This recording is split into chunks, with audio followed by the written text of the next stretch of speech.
On a ship to this, Justin Fields is obviously under the gun for this season, as we know. Time to evaluate whether or not he's a good enough quarterback to be the leader and the face of this franchise moving forward. Here's a bit of encouraging news from Steve Young, legendary Hall of Fame quarterback. Young said, quote, he believes a quarterback can play well during a season, and yet the team won't be good. It has to be about improving everything he does. Fields must become more efficient, quicken his operation, and learn how to process. It's all about stacking positive plays and minimizing negative ones.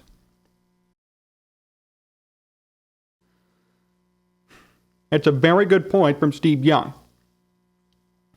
And I kind of alluded to this last week as well on the program. I'm not going to judge Justin Fields solely on numbers. Numbers help. If he has 20 fumbles, that's a Justin Fields problem, right?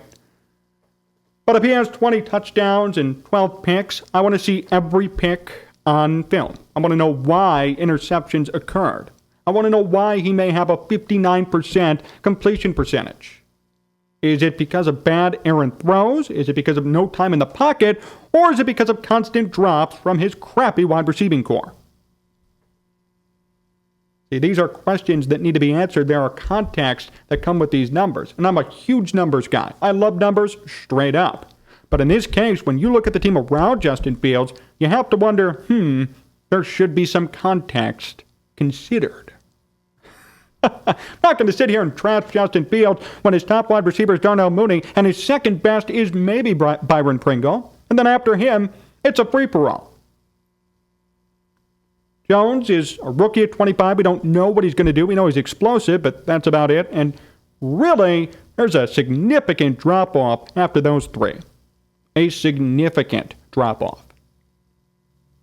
He'll have David Montgomery, at least, and Herbert will be back too. But still, it's concerning, to say the least. So I like this point from Steve Young. I'm not going to solely base my evaluation on record and straight-up numbers. That would be pretty stupid of me and short-sighted of me to do. Can't just be all about numbers. Can't just be all about, the Bears went 5-12, they suck, Justin Fields sucks, get rid of him. How did he perform during a 5-12 season? Were they in the games they played?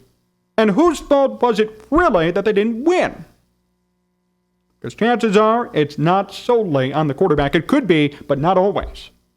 Not every team loses and has bad quarterback play.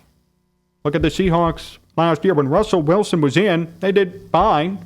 But at the end of the day, they still traded him, and they sucked. But Russell Wilson had statistically another great season. Look at the Texans with Deshaun Watson before all these controversies. His rookie year, Deshaun Watson had an outstanding season, and the Texans only won 3 games. So context matters, and I want to make sure that we're all reminded of that come this season.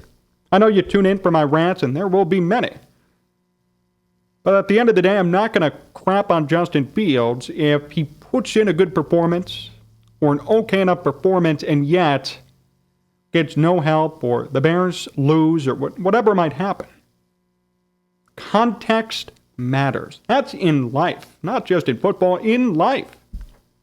You see so many people misquoting things or taking things out of context, and it's damaging, and it's wrong. The same thing happens here.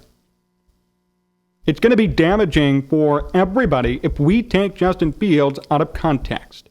If we evaluate Justin Fields out of context, it's going to be damaging to the fan base, to the Bears organization, to Justin Fields himself, and to the future of the Bears needing a franchise quarterback. All of that will take a major hit if we judge him based on no context. We just judge him based on numbers and record, and that's it. This is a much different team. Hey, it's a different team than when Mitch Trubisky was here. I like Mitch Trubisky, you know I do, but at the end of the day, he also had a good team around him, right? He had good players around him. He had a good defense. He had some good wide receivers. And it worked, and everybody succeeded. Justin Fields has none of that, and he's going to have to work on himself and being good enough to overcome it in order to be better. So it's definitely a concern. It's something that I think everybody should be considering and thinking about. And my hope is that we just all evaluate him fairly and don't rush to judgment based on one bad number, a bad percentage, or a bad record. Thanks for watching today's show here at VPOD TV, channel 59.3 in Roku. Really appreciate the time. Remember, you could follow me on Twitter and Instagram at Jon Z Sports and on Facebook at Jon Zaghloul. You can watch more of this show. Search up Sports Talk Chicago, Apple Podcasts, Spotify, YouTube, and sportstalkchicago.com. You can watch more shows from the VPOD TV network. Search up VPOD TV on YouTube. So long, everyone.